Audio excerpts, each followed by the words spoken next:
Hello, geographers. Welcome back to today's lecture where we are exploring the remarkable effects of glaciers and what they have on our landscape, these effects.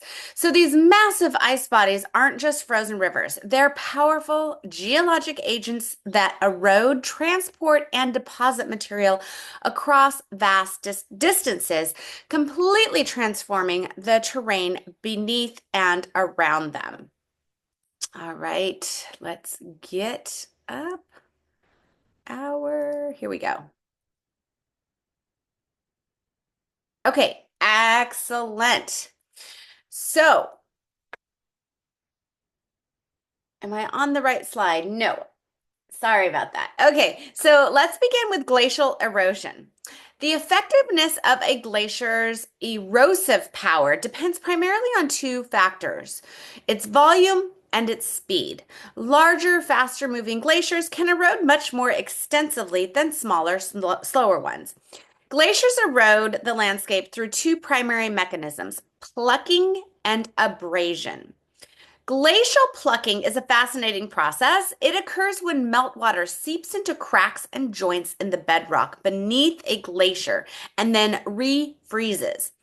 As this water expands during freezing, it wedges rock fragments loose.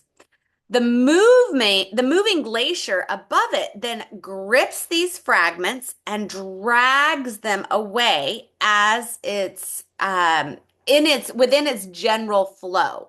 So plucking probably accomplishes a glacier's most significant erosive work. It's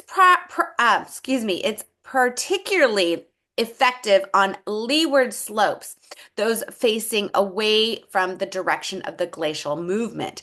A perfect example of this is Yosemite National Park, where the eastern sides of granite domes show dramatic plucking effects, creating steep cliff faces. Now, the second erosional process is glacial abrasion. This occurs when rock fragments embedded in the base of a glacier scrape against the bedrock below. Imagine sandpaper being dragged across wood, but on a massive scale.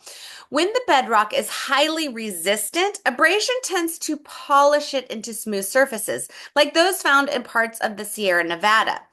On less resistant bedrock, abrasion carves striations and grooves parallel to scratch marks that indicate the direction of ice movement. These can be easily observed in places like Central Park in New York City, where glacially striated bedrock is exposed. The overall effect of glacial erosion is most notable in hilly areas where the entire landscape becomes more angular and rugged. So, the spectacular fjords of Norway and New Zealand are perfect examples. These deep-sided valleys were carved by glaciers that later flooded the sea. These photos here are taken in Norway, exemplifying the steep-sided valleys that are very rugged and left behind by glaciers that have melted and retreated. The image on the left was taken from a boat. I took this image within the fjord, while the image on the right was taken several miles inland on the mountain areas where the glaciers originated. And this is my son here looking out onto the area. So you can see these giant U-shaped valleys here in Norway in these fjords, okay? And then this is what's left above sea level, okay? And we have some snow melt or glacial melt running down in the middle of this river. So I have a few more images to also explain from my trip in Norway. So there's also erosion by subglacial meltwater. Streams flowing beneath the glacier not only transport rock, but can also erode smooth grooves and channels into the bedrock.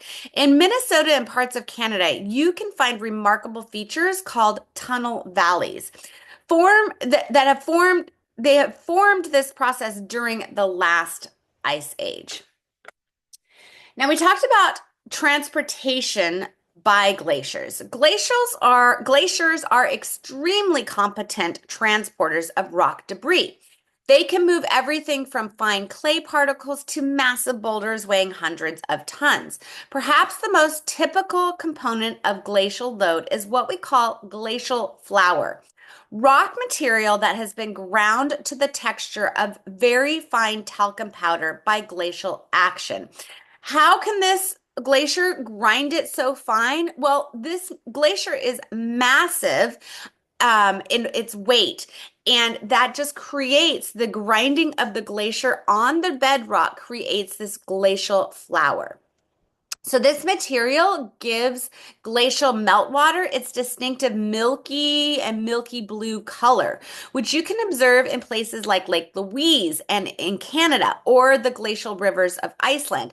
I've mentioned in a prior slide, I myself went whitewater rafting in Alaska with glacial meltwater. We had to wear wetsuits where our entire body was covered except for our face because of the freezing water. It was in June when I was there, so it was warmer weather, but the water that we were whitewater rafting on, you could not see a centimeter into the water due to the amount of glacial flour in the water.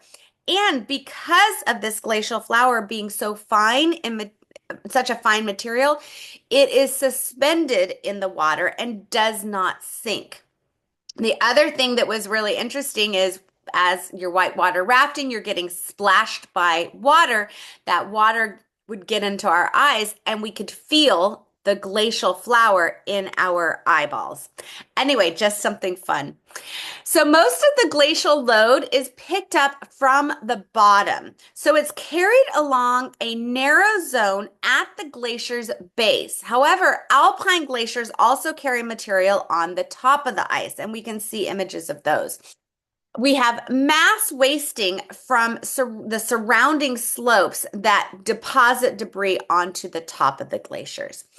These create dark bands on the glacier surface called medial moraines, which are visible on many glaciers. So transportation of this material at variable speeds outward or down the valley. This rate depends on the season, the variation in ice accumulation, and the gradient of the underlying slopes, how steep those slopes are. In the summer, for instance, increased melting can accelerate movement rates. In addition to the ice itself, melt streams, as we see here in this image, play significant role in transporting materials. These streams of flowing water move sediment both beneath and away from glaciers in what we call fluvial glacial or glaciofluvial systems. So these rivers, this one you can see because it is on the top of this glacier, it is flowing into a cave in the glacier. This water, as with gravity, will find its lowest point and typically in the summer months, we'll find a point underneath the glacier. So when you're looking at the mouth of the glaciers, you will often see water flowing out of the glacier at some point, especially in the summer months. I've never been to a glacier in the winter months. All right, moving on. All right. So transportation and deposition are probably the major roles of glaciers in the landscape modification. In fact, these processes gave the U.S. Midwest one of the most productive agricultural regions at the expense of central Canada, where the soil and regolith and even some of the bedrock was scoured away and transported southward and later deposited. That soil and regolith and bedrock is laden with minerals and mineral deposits, making where it then was deposited made that soil very fertile for what is now the U.S. Midwest and our agricultural production. So all material carried and deposited by glaciers is collectively called drift. And it's an old term that comes from the early misconception that this material had drifted into place during biblical floods. Drift is further classified into types. Till refers specifically to rock debris that is deposited directly by moving or melting ice, with no meltwater flow or redeposition involved. Till typically has a chaotic or unsorted mixture of different size materials jumbled together. One of the most fascinating features of glacial deposition is the glacial erratic, an outsized boulder included in the glacial till that may be very different from the local bedrock. Plymouth Rock in Massachusetts is a famous example, but even more spectacular is the 16,500-ton Madison Boulder in New Hampshire, the largest known glacial erratic in North America. These erratics provide clues about glacial movement. By identifying the original source of the rock, geologists can determine the direction and distance of past glacial transport. For instance, distinctive pink quartzite erratics found in Ohio were traced back to original outcrops in Ontario, Canada, showing that the ice moved hundreds of miles southward. Finally, let's discuss glaciofluvial deposition, or deposition by meltwater. This occurs around the margins of all glaciers and continue far out into the periglacial zones. Meltwater actually deposits or redeposits much of the debris carried by glaciers. This can happen in two ways. First, subglacial streams issuing from the ice can deposit debris. When these streams emerge from beneath the glacier, they typically form distinctive landforms such as eskers, long, winding ridges of sand and gravel that trace the path of former subglacial streams.